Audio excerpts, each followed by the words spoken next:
Hello friends, welcome to IICS platform. आज है 7 जून और 7 जून का करेंगे हम करंट अफेयर। तो चलिए लेक्चर स्टार्ट करते हैं। फर्स्ट न्यूज है स्पेस एक्स का स्टारशिप। देखो ये क्या है, इसको अपन देखो अच्छे से समझते हैं। स्टारशिप क्या है, देखो आप जानते हो स्पेस एक्स एलोन मस्क की कंपनी है। किसकी है? एलोन मस्क की। और ये एक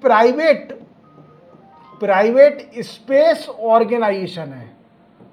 space organisation, private space organisation. अब इन्होंने एक स्टारशिप का रॉकेट बनाया है।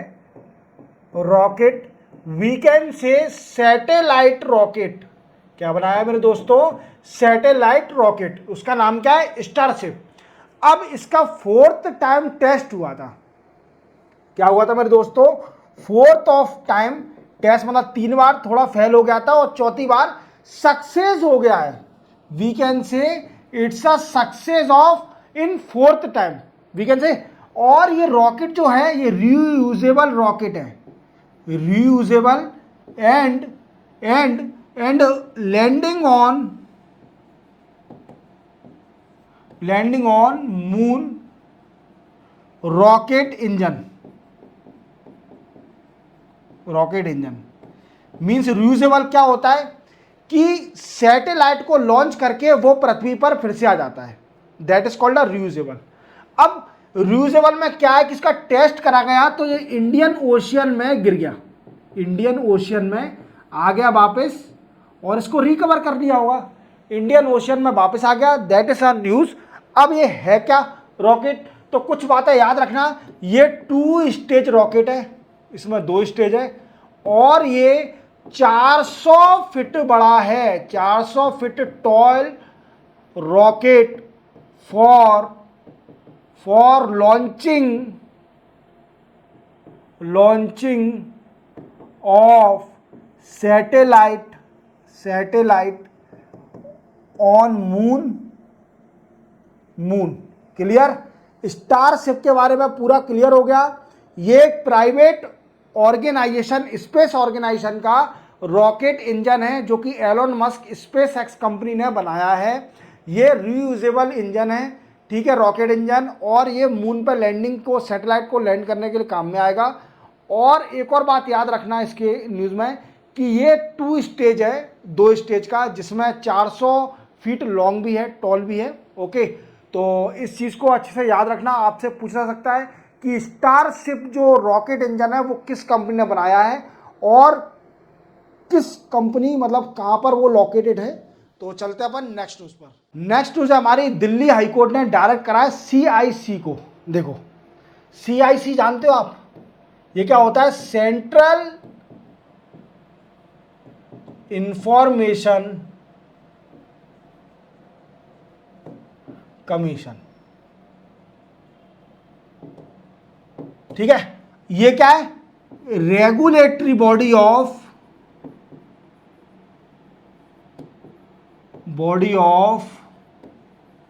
RTI act.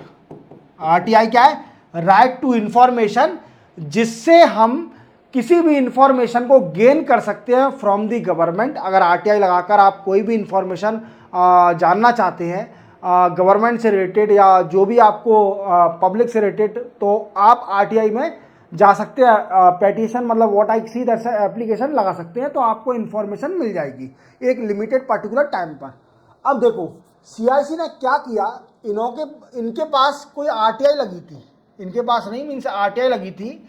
और RTI में पूछा गया था कि जो member of parliament local area development scheme है, मीन्स MPLAD स्कीम है, उसका फंड कितना यूटिलाइज हो रहा है, उसका फंड यूटिलाइज कितना हो रहा है।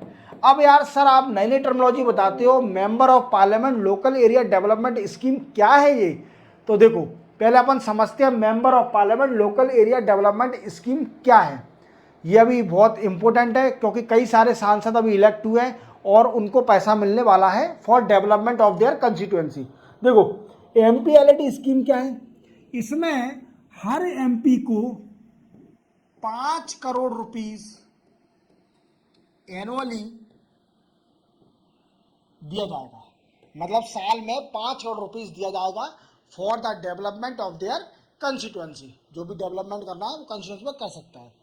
अब सीआईसी ने क्या किया, सीआईसी ने डायरेक्ट किया किसको, सीआईसी ने डायरेक्ट क्या किया किसको, ministry of statics statistics and what I say, that's a policy implementation,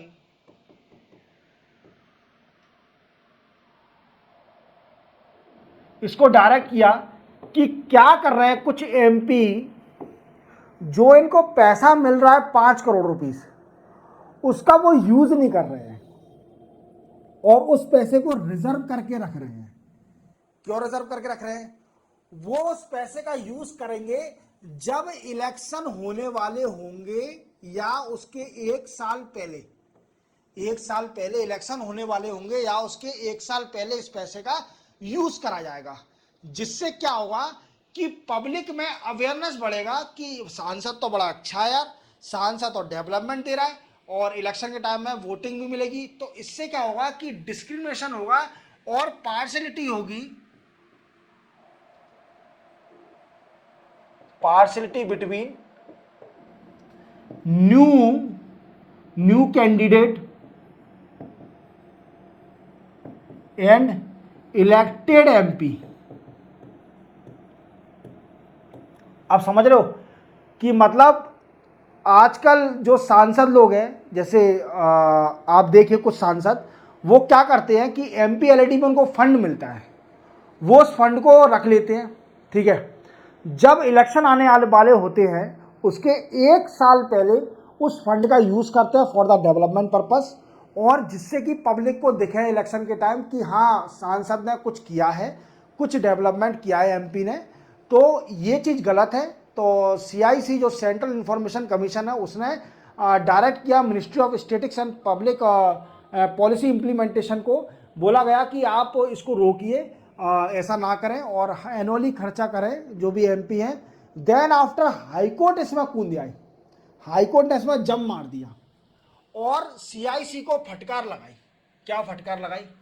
देखो, फटकार ये लगाई दिल्ली हाईकोर्ट ने कि सर जी आपका काम क्या है, आपका काम क्या है ये बताइए। पहले इनसे पूछा गया कि आप पहले ये बताइए कि आपका काम क्या है। तो इन्होंने बताया कि हमारा काम है to regulate the distribution of information to the public, means regulate करना कि पब्लिक को प्रॉपर इंफॉर्मेशन मिल रही है जो आरटीआई में, आरटीआई एक्ट के अंदर जो भी आरटीआई से इंफॉर्मेशन लेना चाहता है ये काम है। तो फिर दिल्ली हाईकोर्ट ने पूछा कि आप यार रिकमेंडेशन को दे रहे हो, आपकी मतलब आप पे जो पावर नहीं है वो ओवर पावर जो आप कर रहे हो काम, ओवर एक्ट, वो सही है। तो सीआई से बोला गया दिल्ली हाईकोर्ट ने कि ऐसा काम ना करें जिसकी आपके पास पावर नहीं है, जिसकी आपके पास पावर नहीं है ऐसा काम क्यों कर रहे हैं। वो काम है मिनिस्ट्री का, वो काम है गवर्नमेंट का कि सांसद फंड का यूज नहीं कर रहा है तो वो गवर्नमेंट देखेगी, हम देखेंगे, हम उसको डायरेक्ट करेंगे या फिर गवर्नमेंट डायरेक्ट करेगी, पर तुम्हारा काम नहीं है, तुम रिकमेंडेशन नहीं दे सकते। तुम्हारा काम ये है कि तुम ये देखिए कि लोगों को इंफॉर्मेशन मिल रही है प्रॉपर कि नहीं मिल रही, that is work of you, okay. उन्होंने बोला कि ये तुम्हारा काम है कि जिससे कि आपका कुछ भी वॉलेशन हो वर्क का, तो आप अपने काम पर ध्यान दीजिए, ऐसा काम ना करिए जो कि आपके वर्क के ओवर जाए या बियॉन्ड जाए। क्लियर? चलते अपन नेक्स्ट न्यूज पर। नेक्स्ट न्यूज है नथा प्रथा। अब ये क्या होता है नथा प्रथा? अब देखो, सबसे पहले अपन इसको समझ लेते हैं ये प्रथा क्या है, ठीक है। अभी क्या हुआ है कि जो नेशनल ह्यूमन राइट कमीशन है, national human right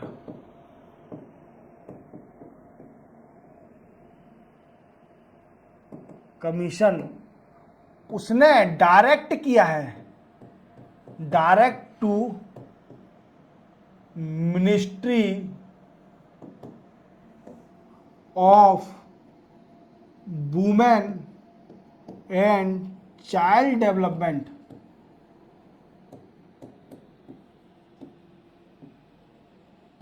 UP government Rajasthan government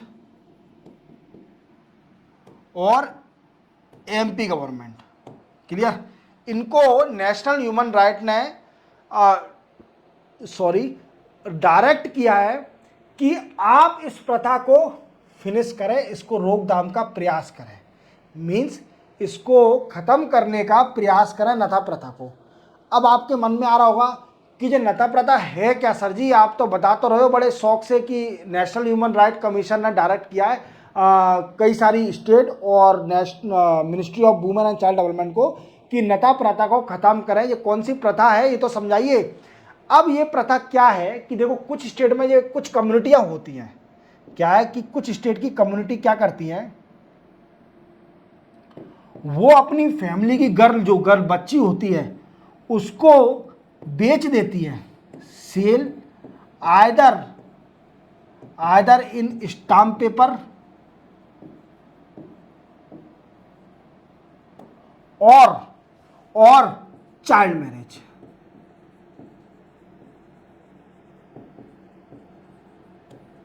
means खुद की फैमिली अपनी बच्ची को बेच देती है ऑन स्टाम्प पेपर, या स्टाम्प पेपर पे बेच देंगी, या फिर उसकी चाइल्ड मैरिज कर देती है। समझ में आ गया नथा प्रथा? कि ऐसी कम्युनिटी जो कि अपनी बच्चियों को बेच दे इन स्टाम्प पेपर और child marriage, that is called a नथा प्रथा।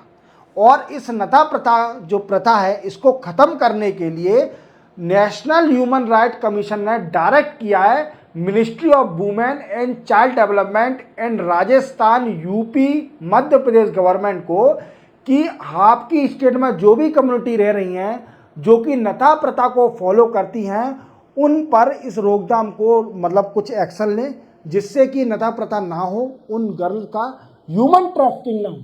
That is called human trafficking.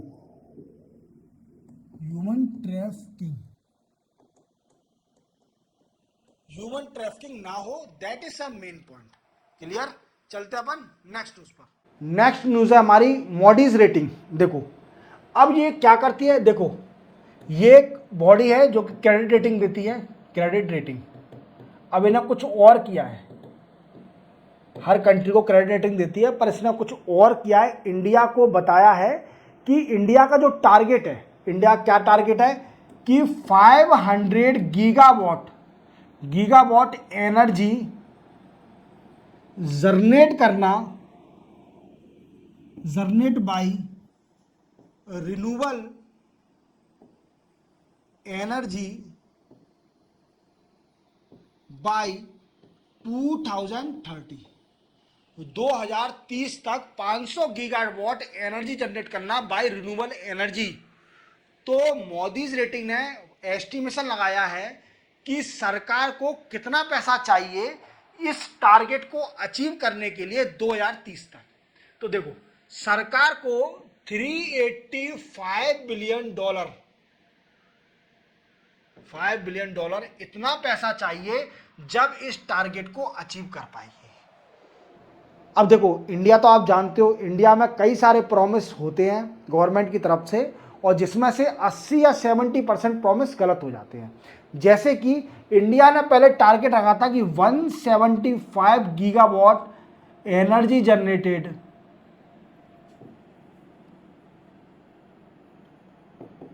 Bye renewable energy bye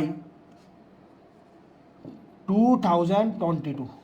2022 तक 175 गीगावाट एनर्जी जनरेट करना by renewable energy.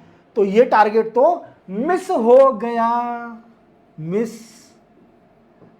Educated person समझ जाता है इनके टारगेट कभी भी सही नहीं होते हैं, तो ये टारगेट भी मिस हो गया। अब नया टारगेट डिसाइड कर लिया।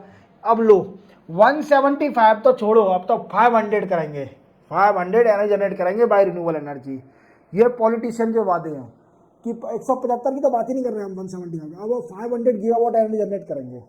अब देखो समझ रहे हो आप मेरी बात को? तो मोदी गवर्नमेंट ने, मोदी रेटिंग ने बोला है कि इसको $385 बिलियन कम से कम इंडिया को पैसा चाहिए अगर 500 गीगावाट एनर्जी जनरेट करना चाहती है बाय रिन्यूएबल एनर्जी बाय 2030 तक, 2030 तक। यही न्यूज़ थी। चलते अपन नेक्स्ट न्यूज़ पर। नेक्स्ट न्यूज़ है हमारी आभा। अब देखो ये क्या है आभा। सबसे पहले बात अपन आभा क्या कहते हैं। देखो नेशनल हेल्थ ऑथोरिटी, जो कि नेशनल हेल्थ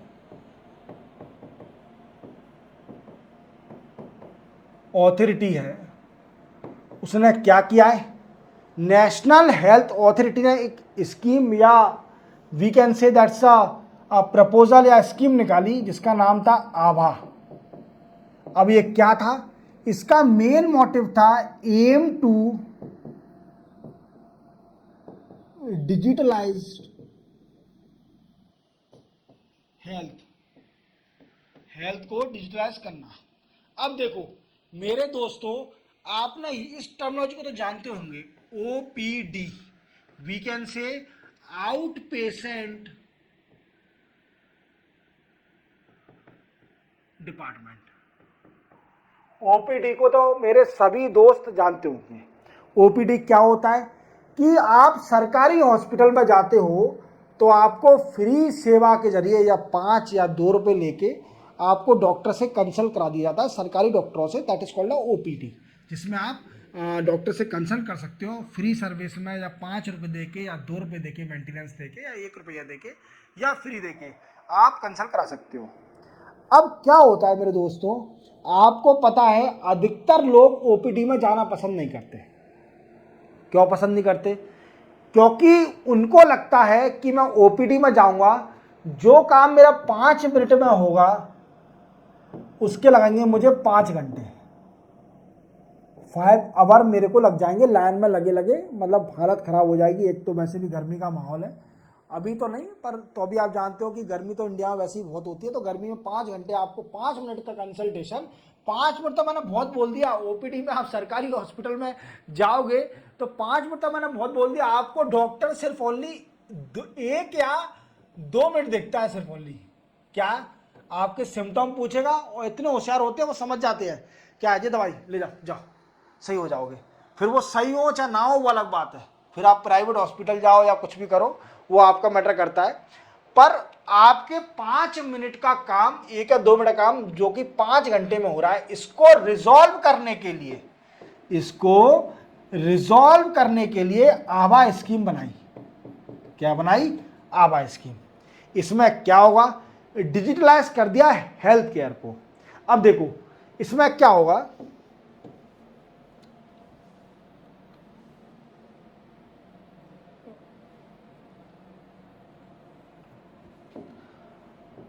हर ओपीडी काउंटर पर एक क्यूआर कोड होगा। क्या होगा? क्यूआर कोड होगा, जिसको आप स्कैन करके और रजिस्टर करा सकते हो अपना consultation with doctor. Consultation with doctor. और जब आपका नंबर आ जाएगा तो आप जाइए ओपीडी काउंटर पर अपना टोकन दिखाइए और डॉक्टर से कंसल्ट करिए। समझ रहे हो आप?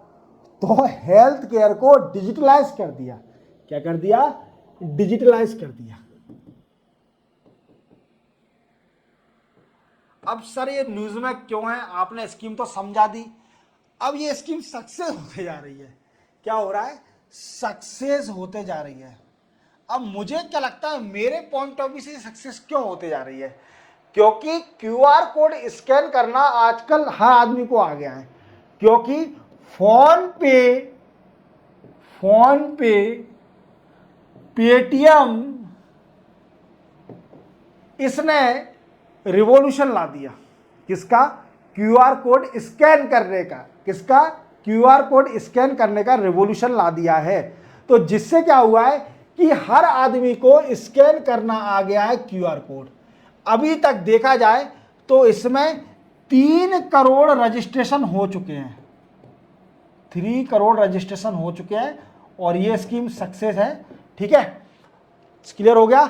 इसी के साथ 7 जून का करंट अफेयर यहीं कंप्लीट होता है। मिलते हैं हम कल 8 जून के नए करंट अफेयर के साथ। तब तक के लिए जय हिंद।